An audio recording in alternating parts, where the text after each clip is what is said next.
Hello YouTube friends, and welcome to my channel, new and returning subscribers. It's Margie from the Budget Evolution, where we have fun saving our money, and today we are working on our first paycheck in the month of November, doing our zero-based budget. So you can find my monthly planner in my Google Drive. It is completely free, and if you ever have any suggestions of what I should change on it for you, I'm not going to change it for, because this is how I like it. But if there's something that you want me to change for you, I will do my best to try and do that. Just tell me in the comments. But it's been a while since I've done it, and I don't have Adobe PDF Pro anymore, so it might be even more difficult. So I don't even remember how I did it. I did something like where I put it in Excel, then I copied it from Excel and put it in a PDF, and then put the PDF in a, it was a little insane. I don't know what it is with Canva. I have the hardest time making forms in Canva. Does anybody else have problems making forms in Canva? Oh my God, I just can't get it down. So I don't even know what day it is today, because I pre-record. That's just who I am, because I like to do things ahead of time. I don't like to be rushed. Like, oh, this is going to go out on Wednesday, so I'm going to film it on Tuesday night, edit it Wednesday night, and get it out. No, that does not happen. Only in rare circumstances. I'm usually like a week in advance. Let me get this done while I have a moment. That's how I work. All right, I have already pre-filled this out to make this video go a lot faster. I love my mirroring tool. Absolutely love this thing. Guys, I love this thing. I got it on Amazon. I've put it, where I've gotten it. I think the original one, the link doesn't work, but let me tell you, this thing is excellent because I could look right at it and I know exactly what I'm viewing. I used to be able to do that with my iPad, but it stopped working. So we have this week in our expenses. All right, so we have our paycheck. It's my paycheck, $21.73.82. We're leaving 82 cents in the buffer. That leaves us $21.73 to budget. Electric is going to be only $46. I've mentioned this before. We did get a discount of $100, so I'm just catching up to that. So we'll only put the 46 into our bank. Homeowners insurance is $130. That's only part of it. Water is going to be $65, and that is it for this week. So 46, 130, and 65. So that's $241. Then we take our $21.73 of remaining income minus our expenses, and that gives us $1,932. Okay, moving on to our cash envelopes. Okay, so I'm going to get 50. Hubby's going to get his 50. Groceries is going to get $150. Household is going to get 50. My gas is going to get 50. And I just filled up, so I probably won't need it. Probably didn't need to do that in the first week, but that's okay. And dining out is going to get 50. And that is $250, $350, $400. Yep. $400. So we're going to minus $400 from our total, and that gives us remaining income of $1,532. Moving on to our sinking funds. So we're going to be doing skiing. That's going to get 50. Renovation fund is going to get $30. J-House is going to get 25. Car maintenance is going to get 25. DMV is going to get 15. Medical is going to get 100. Winter, our little puppy, is going to get 30 this week. Yearly subscriptions is going to be 30. I just noticed I got hit with the $95 charge for my Chase card, so I have to pay that or get it into the bank. I totally missed it on the last bill. Date night is going to get 20, or maybe not the last bill. It's the most current bill. I haven't actually gotten the physical bill. I just saw the charge when I was doing YNAB. Now, I canceled my YNAB subscription. The only reason I canceled it is because I have a yearly subscription, and I can use it for another year. So I just didn't want to get hit a second time until I have completely decided that I'm going to use it. I am slowly learning how to use it. Slowly. Because I don't have a lot of time to put towards it, and I'm also doing this, so it's been a little difficult. So you probably won't see a video on that for a really long time. But at some point, I hope to do a little bit of a tutorial, or not necessarily a tutorial, but the ups and downs, the questions, the things I didn't understand. I would love to do a video about that, but I need to know how to use it in order to do like a step-by-step instruction video. So we've got retail therapy is $30. And by the way, I am no expert. I am learning this off the cuff, trying to find information wherever I can, watching other people do their videos. So we have self-care, and that's going to get $15, and miscellaneous is going to get $20. And to tell you the truth, I still have yet to figure out how to do the budget mom. I don't know. It's just, and this is when so going off topic, realize if you're just starting out and you're trying to figure out your budget and it's not working, find another way.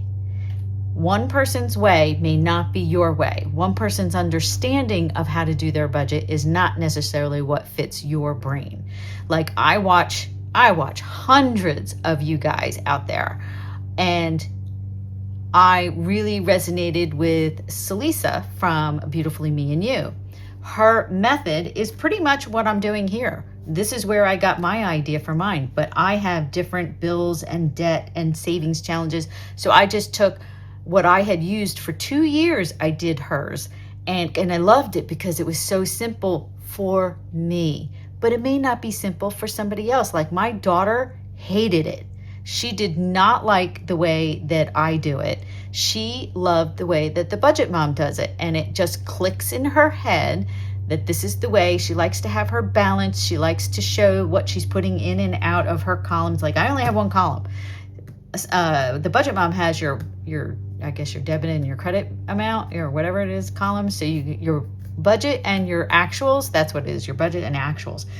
I couldn't do it that way. It just was not sinking in. And that was the problem I was having with YNAB, is that it's not a system I gravitated towards. It's a system I'm pushing myself to use. The reason I'm pushing myself to learn it is because of what it can give me later on. And that is tracking all of my savings, my high yield savings, the interest, have it, put it in there. Because if you link your bank account, that information goes right into YNAB, which is fantastic. I don't have to sit here and write a separate tracker. Oh, I got $1.16 in interest this month. I want to know using that one tool, and then I can run reports off of that tool. Where am I at?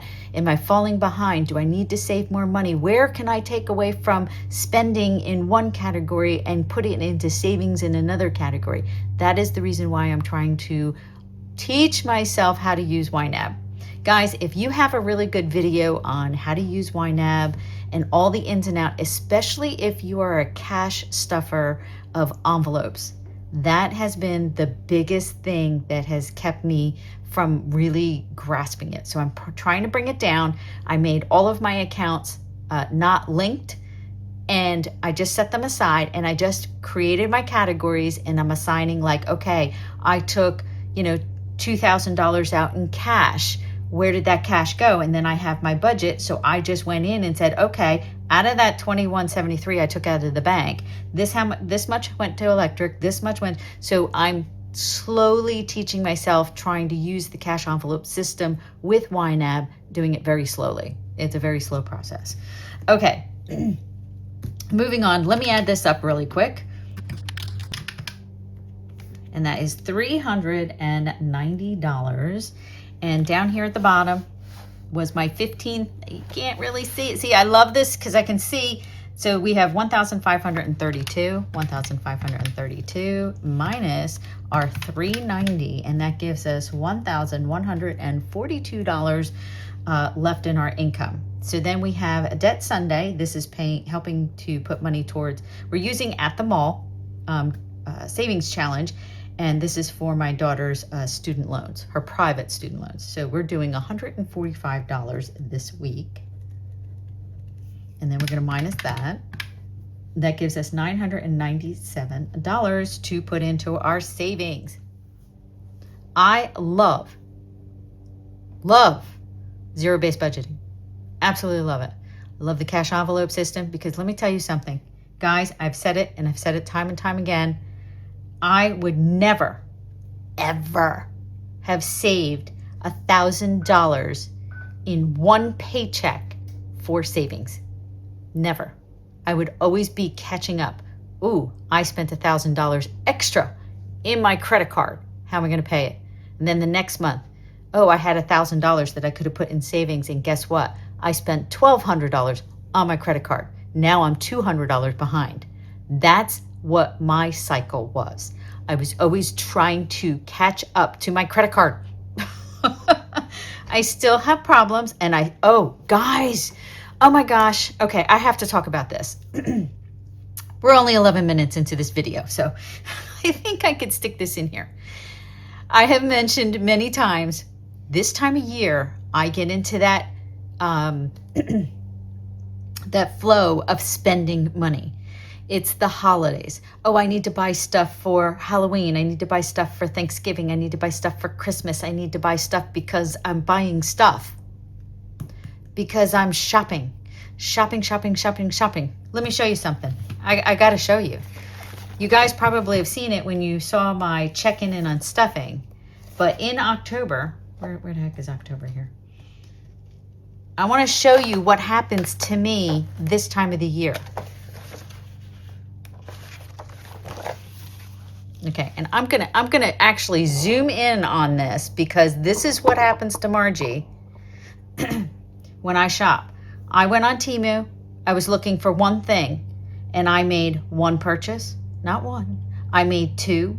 I made three. I made four. I made 5 separate purchases of pretty much stuff I probably did not need or need to buy and were not on my Christmas list. Even though this is set for Christmas, guess what?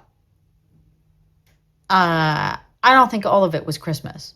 I think it was just, you know, that urge that, oh, I could buy that. I have enough money in my Christmas fund. Oh, I could buy that. I have enough money in my Christmas fund. Guys, don't get into that cycle. I saw it. It happened. And I was like, oh my God, I'm doing it. I'm actually doing it. I'm seeing myself go down that spending hill of saying, oh, I have the money. I can spend it. I have the money. I can spend it. Let me zoom you back out because that's probably really too close. So let me get back there. I saw it happening in myself and I want to warn you guys. Make a list. I did. I made a Christmas list. Oh my gosh. I'm hitting my head because it's like, what makes me get into this cycle of just spend. Oh, I could buy this and I could buy that and that looks cute. And oh, isn't that adorable? Literally, I was on Amazon and I saw the cutest little nightlight. Do I need a nightlight? Heck no. I have a phone. We do have nightlights in our bathrooms. But we already have one.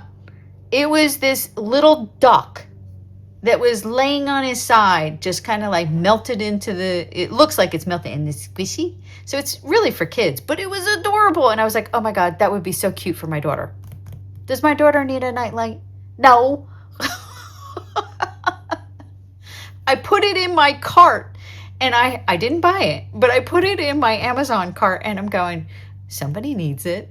Maybe I want it. I thought it was adorable. Is it on my Christmas list? No.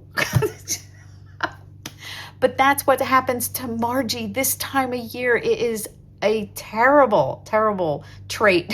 It's just awful.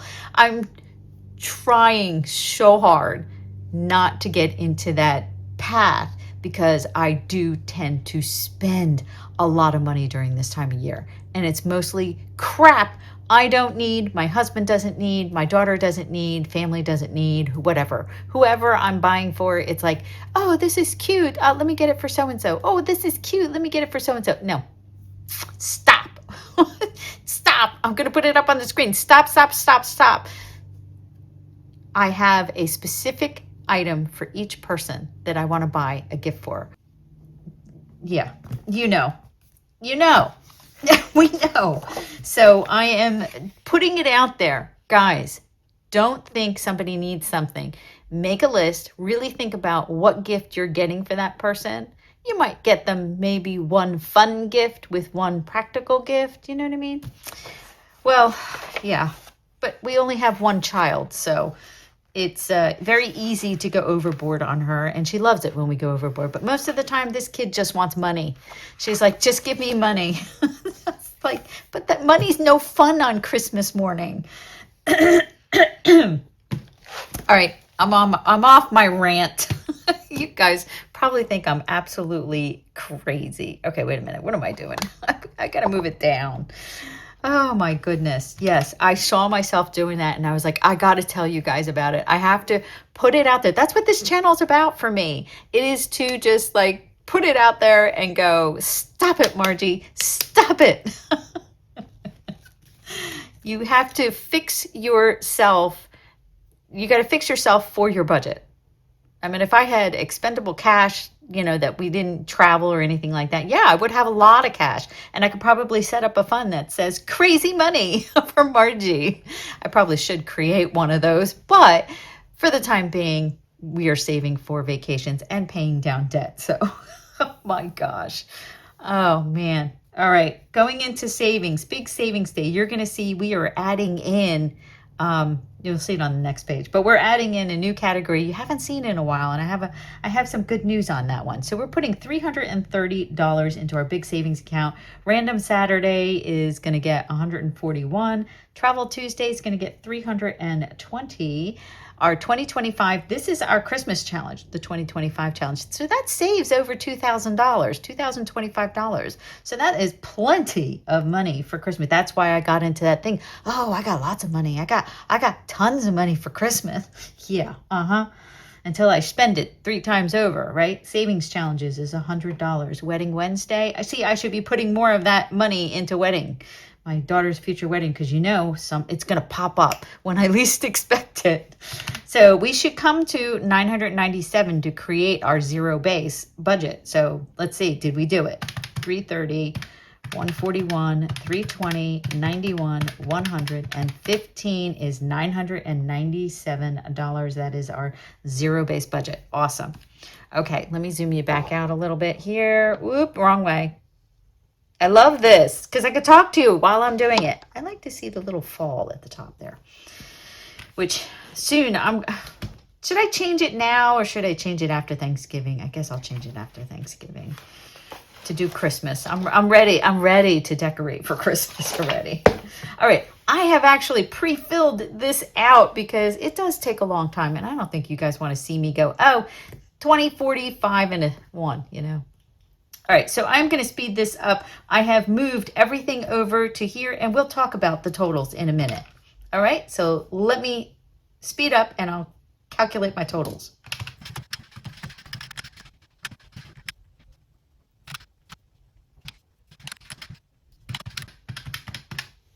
There we go, 2173. So everything total up. So what I did wanted to go over here is that these are just replicating what we did on our budget. Here's a preview. These are my notes. So I just follow this, because I already pre-planned everything out. So in our big savings day, we have 3 months ahead, which was $100, low priority binder, which was $50, and we're doing long haul 10K again. And we're going to do it a little bit differently because the box that I was using, it's just too small. It's just really too small to do that in. So we're going to be putting $30 into that. And I'm going to show you what I did with it because I really wanted to bring the 100 envelope book back. And I figured, you know what, let's do it this way. Now, obviously, I cannot put $1,200 in a month. That's not what's happening right now. What's happening right now is vacation. So that's why we can't put that much in there. But hopefully later on, we will be able to. And when I said $1,200, that was how I saved my first $10,000 for our Hawaii trip. So our 3K binder is 75. Bingo, we're going to do 75. Random Saturday has our Save to Sync binder, which is getting 50. And then our holiday binder, which is 49. Now, our winter challenges, which you guys saw for the first time on Saturday, that money is coming from a high yield savings account from our anchor rebate from New Jersey. So that's coming separately. That does not come out of my paycheck. That was extra money that I am putting towards these winter funds to supplement sinking funds, which is outdoor and our condo fees just in case, because we're not making enough revenue. Now, last quarter, we only had to pay like or $260 or something like that. That might be more next quarter. So we shall see. And then we have Friends Day, which is $42. That's helping pay for the convention for next year. I am so looking forward to it. Chrissy from Budget, I'll put it up on the screen because the name of her channel just escaped me. Sorry, Chrissy. She started to talking about things that are happening on it. Oh, I can't wait.